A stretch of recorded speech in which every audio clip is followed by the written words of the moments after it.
السلام علیکم ورحمۃ اللہ وبرکاتہ۔ اعوذ باللہ من الشیطان الرجیم، بسم اللہ الرحمن الرحیم۔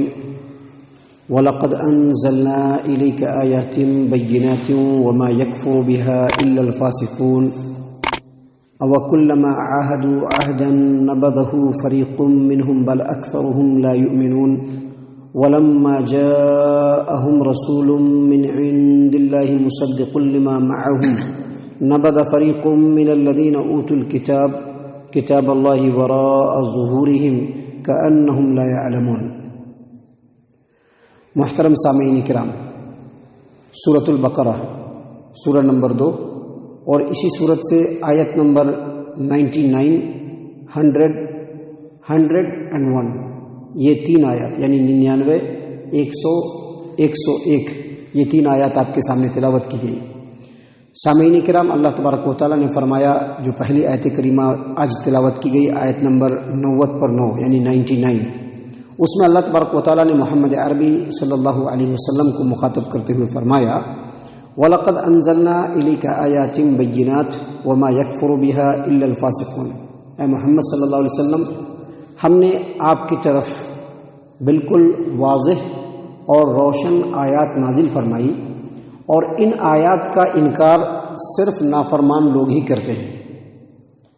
سامعین کرام، مخاطب نبی اکرم صلی اللہ علیہ وسلم کو ہے، اور یہودیوں کے بارے میں بتلایا یہ جا رہا ہے، جیسا کہ حافظ ابو جعفر ابن جریر طبری رحمہ اللہ تفسیر الطبری کے اندر وَلَقَدْ أَنزَلْنَا إِلَيْكَ آيَاتٍ بَيِّنَاتٍ، اے محمد صلی اللہ علیہ وسلم، ہم نے آپ کی طرف بالکل واضح اور روشن آیات نازل فرمائی۔ اس کے بارے میں فرماتے ہیں کہ اللہ تبارک و تعالیٰ نے محمد صلی اللہ علیہ وسلم کو قرآن کریم کی شکل میں اور وحی کی شکل میں ایسی واضح اور روشن آیات نازل فرمائی ہے کہ جس کو سن کر کے کوئی بھی انصاف پسند آدمی ہر حال میں اس کے اوپر ایمان لائے گا۔ اور وہ آیات قرآن کریم کے وہ مضامین ہیں، وہ آیات ہیں جن میں یہودیوں کے علوم کی پوشیدگی کو بیان کیا گیا ہے، ان کے حالات اور ان کے راز کو بیان کیا گیا ہے۔ بنی اسرائیل سے پہلے جو لوگ گزرے ہیں ان کے واقعات کو بیان کیا گیا ہے۔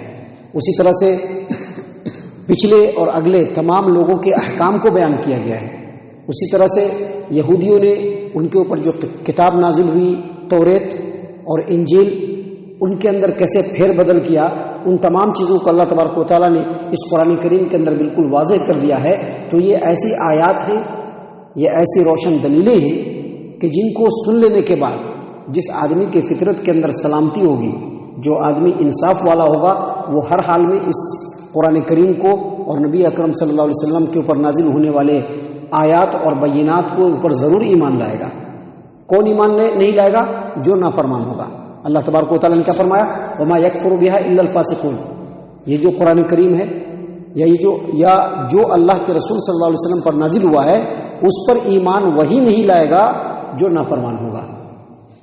ان تمام باتوں کو اگر آپ سامنے رکھیں تو ایک بات اور واضح ہوتی ہے کہ اللہ تبارک و تعالیٰ نے قرآن کریم میں بھی اور نبی اکرم صلی اللہ علیہ وسلم نے اپنے فرمان میں بھی تمام انسانوں کو صرف قرآن کریم اور اللہ کے رسول صلی اللہ علیہ وسلم پر جو کچھ نازل ہوا ہے اس پر ہی ایمان لانے کے لیے کہا ہے، اور اسی کی اطاعت و فرما برداری کرنے کے لیے کہا ہے۔ دوسری چیزوں کی اطاعت و فرما برداری کرنے کے لیے نہیں کہا ہے۔ کہا ہے کہ جو قرآن کریم کے اندر ہے اور جو اللہ نے نبی صلی اللہ علیہ وسلم پر نازل کیا ہے، بس اسی کی اتباع کرنا ہے، اسی کی پیروی کرنی ہے، دوسری چیزوں کی پیروی نہیں کرنی ہے۔ یہ جو ایک آیت کریمہ ہے 99 سورۃ البقرہ، یہ اکیلی نہیں ہے۔ آپ پورا قرآن کریم کھنگال ڈالیے، کہیں پر بھی اللہ تبارک و تعالیٰ نے یہی حکم دیا ہے کہ اللہ کی اطاعت کرنا ہے، اللہ کے رسول صلی اللہ علیہ وسلم کی اطاعت کرنا ہے۔ اب رہ گیا سوال دنیا کے علماء کرام۔ تو دنیا کی جو علماء کرام ہیں، جو دوسرے بڑے بڑے امام گزرے ہیں یا بڑے بڑے صحابہ کرام گزرے ہیں، ان کی تعظیم، ان کی تکریم ہم کریں گے، لیکن ان کی اسی بات کو ہم مانیں گے جو قرآن و حدیث سے مطابق ہو، کیونکہ حق بات صرف اللہ تبارک و تعالیٰ کی ہے، اور حق بات صرف محمد صلی اللہ علیہ وسلم کی۔ حق بات صرف قرآن کریم میں ہے، اور حق بات صرف نبی صلی اللہ علیہ وسلم کے فرمان میں ہے۔ دوسرا حق بات کہیں پر بھی نہیں ہو سکتا ہے۔ حق اور برحق اگر کوئی ہے تو صرف اللہ کی ذات اور محمد عربی صلی اللہ علیہ وسلم کی ذات۔ باقی جتنی بھی چیزیں ہیں سب انسان ہیں، باقی جتنے بھی لوگ ہیں سب عام انسان ہیں، ان کی وہی بات قابل قبول ہے جو قرآن اور حدیث سے میچ ہوگی، اور وہ بات قابل قبول نہیں ہے جو قرآن اور حدیث سے میچ نہیں ہوگی۔ یہی وجہ ہے کہ اللہ تبارک و تعالیٰ نے یہاں پر واضح طور پر کہا ہے کہ اے محمد صلی اللہ علیہ وسلم، ہم نے آپ کی طرف ایسی واضح اور روشن آیات نازل فرمائی ہے جس کا صرف اور صرف نافرمان لوگ ہی انکار کرتے ہیں۔ فرما بردار لوگ، انصاف پسند لوگ، جن کی فطرت کے اندر اچھائی ہوتی ہے، ایسے لوگ کبھی بھی اس کا انکار نہیں کر سکتے، اور یہودیوں کو بھی ایسا ہی کرنا چاہیے تھا۔ سامعین کرام، آگے اللہ تبارک و تعالیٰ نے بیان فرمایا، او کلما عاہدوا عہدا نبذہ فریق منہم بل اکثرہم لا یعلمون۔ کیا ایسا نہیں ہوتا رہا ہے اے محمد صلی اللہ علیہ وسلم کہ جب بھی بنی اسرائیلیوں نے، یہودیوں نے کوئی عہد کیا، کوئی پیمان کیا، تو یہودیوں کا ایک گروپ اس وعدے کو، اس عہد کو پیٹھ کے پیچھے ڈال دیا، اور ان میں سے اکثر ایمان نہیں لاتے۔ دراصل بات یہ ہے، اس آیت کریمہ کی تفسیر میں حافظ ابن کثیر رحمہ اللہ نے لکھا ہے کہ جب اللہ کے رسول صلی اللہ علیہ وسلم کو اللہ تبارک و تعالیٰ نے نبی بنایا، جب آپ نبی بن گئے، مبعوث ہو گئے، مکہ سے مدینہ آ گئے، تو وہاں دیکھا کہ یہودیوں کی ایک بڑی تعداد ہے۔ تو آپ صلی اللہ علیہ وسلم کو قرآن کریم کے ذریعے سے معلوم ہو گیا کہ اللہ تبارک و تعالیٰ نے یہودیوں سے توریت کے اندر وعدہ لیا تھا۔ کس بات کا وعدہ لیا تھا؟ کہ جب ہمارے کوئی بھی رسول آئیں گے تو ان رسولوں کی اتباع اور پیروی کرنا، ان کا سپورٹ کرنا، ان کے مذہب کی، ان کے طریقے کی مدد کرنا اور لوگوں تک پہنچانا تمہارے لیے ضروری ہوگا۔ یہ وعدہ لیا تھا کوئی بھی رسول آئے، اور یہ بھی وعدہ تھا کہ اخیر میں بھی ایک رسول آنے والے ہیں جو فلاں فلاں جگہ پر آئیں گے، جن کے ساتھ ایسے ایسے واقعات ہوں گے، اگر وہ رسول آ جائیں تو اس رسول کی بھی اتباع کرنی ہے، پیروی کرنی ہے، اس پر ایمان لانا ہے۔ یہ وعدہ اللہ تبارک و تعالیٰ نے توریت کے اندر بھی یہودیوں سے لیا تھا، بنی اسرائیل سے لیا تھا۔ محمد صلی اللہ علیہ وسلم کو یہ بات قرآن کریم کے ذریعے سے، وحی کے ذریعے سے معلوم ہوئی، تو آپ صلی اللہ علیہ وسلم یہودیوں کے پاس گئے اور خاص طور سے وہی وعدہ یاد دلایا کہ اللہ تبارک و تعالیٰ نے تم لوگوں سے تمہاری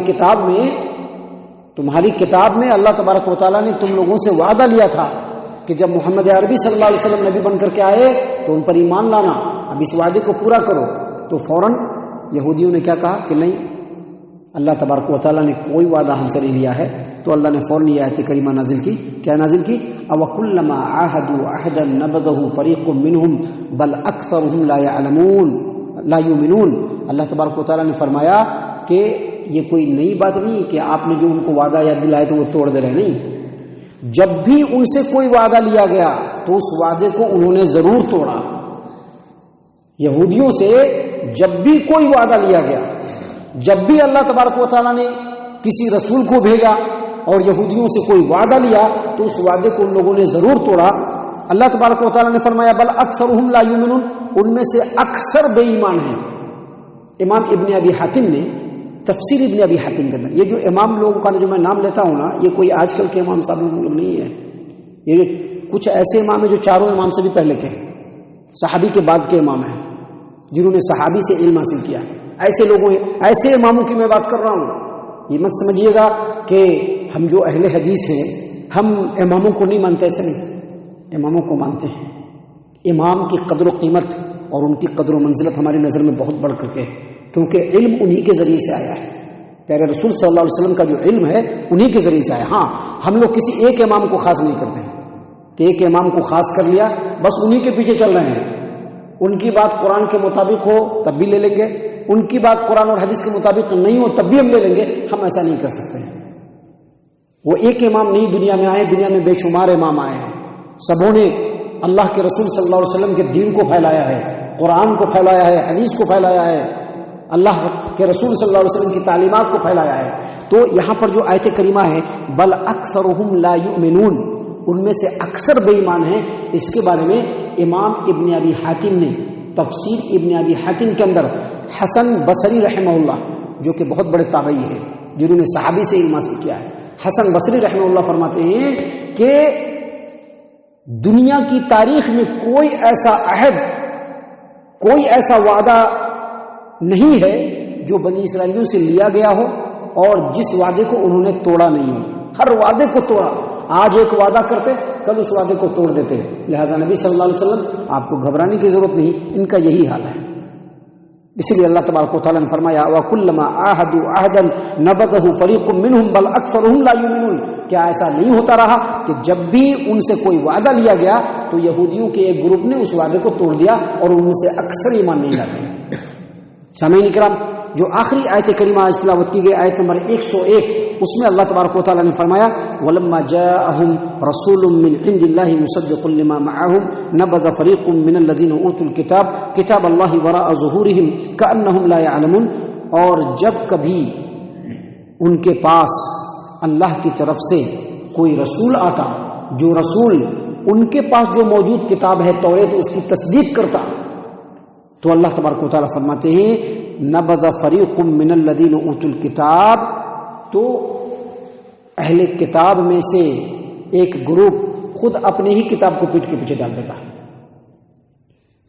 اور گویا وہ اس کتاب کو جانتے ہی نہیں تھے. نبذ فریق من الذین اوتوا الکتاب کتاب اللہ وراء ظہورہم. جب بھی کوئی رسول آتا اور رسول آنے کے بعد یہ تصدیق کرتا کہ آپ کے پاس جو کتاب ہے وہ اللہ کی کتاب ہے، تو صرف وہ اس رسول کو ہی نہیں اپنی کتاب کو بھی پیٹ کے پیچھے ڈال دیتے تھے، اس کو بھی نہیں مانتے تھے، اور جو ان کے دل میں چاہتا تھا وہی کرتے تھے، گویا وہ کتاب کو جانتے ہی نہیں. یہ ہمیشہ ہوا. موسیٰ علیہ السلام کے بعد بہت سارے رسول آئے. جب عیسیٰ علیہ السلام آئے تو ان لوگوں نے عیسیٰ علیہ السلام کو بھی ماننے سے انکار کر دیا، کہا کہ نہ ہم نہیں مانیں گے، ہم صرف موسیٰ کو مانیں گے. حالانکہ موسیٰ اور موسیٰ نے جو کچھ بتلایا اس کو اور جو کچھ توریت میں تھا اس کو بھی وہ لوگ نہیں مانتے تھے، صرف اپنی نفسانی خواہشات کو مانتے تھے. اسی لیے اللہ تبارک و تعالیٰ نے کہا کہ نبذ فریق من الذین اوتوا الکتاب کتاب اللہ وراء ظہورہم. اہل کتاب کے ایک گروپ نے اپنی ہی کتاب کو پیٹ کے پیچھے ڈال دیا. حافظ ابن کثیر رحمہ اللہ نے تفسیر ابن کثیر کے اندر فرمایا ہے کہ امام سدی فرماتے ہیں اس آیت کریمہ کی تفسیر میں کہ جب اللہ کے رسول صلی اللہ علیہ وسلم کو نبی بنا کر کے اللہ تبارک و تعالیٰ نے بھیجا اور آپ کے اوپر قرآن کریم کو نازل فرمانا شروع کیا، تو یہودیوں نے، اہل کتاب نے سوچا کہ اس قرآن کا توریت سے مقابلہ کیا جائے گا.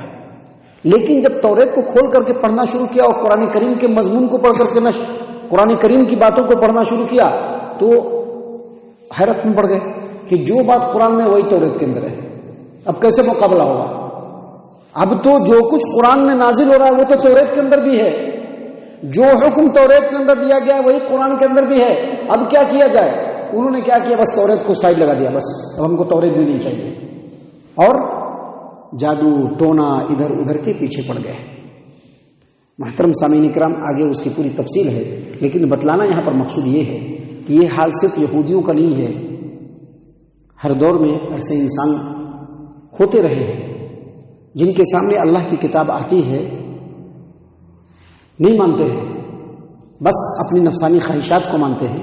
ان تمام آیات کے ذریعے سے اللہ تبارک و تعالیٰ یہی بتلانا چاہ رہا ہے کہ جو انسان واقعی اچھا ہوتا ہے، جس انسان کے دل کے اندر حسد اور تکبر اور گھمنڈ نہیں ہوتا ہے، جو انسان صحیح الفطرت ہوتا ہے، اگر اس کے سامنے اللہ کی کتاب کی باتوں کو پیش کیا جائے، نبی اکرم صلی اللہ علیہ وسلم کی تعلیمات کو پیش کیا جائے، وہ اس کو ضرور مانتا ہے اور مان کر کے اپنی زندگی میں ضرور اس کو لاگو کرتا ہے، کیونکہ اس کو خوب معلوم ہے کہ وہ اللہ کا بندہ ہے، اللہ تبارک و تعالیٰ اس کا مالک حقیقی ہے، اور جو کچھ یہ نازل ہوا یہ اللہ کی طرف سے نازل ہوا ہے، لہٰذا اس کو ماننا، اس کو ایکسیپٹ کرنا اور اس کو مان کر کے اس کو فالو کرنا، یہ اس کی ذمہ داری ہے، اور اسی میں اس کے لیے دنیا اور آخرت دونوں کی کامیابی ہے.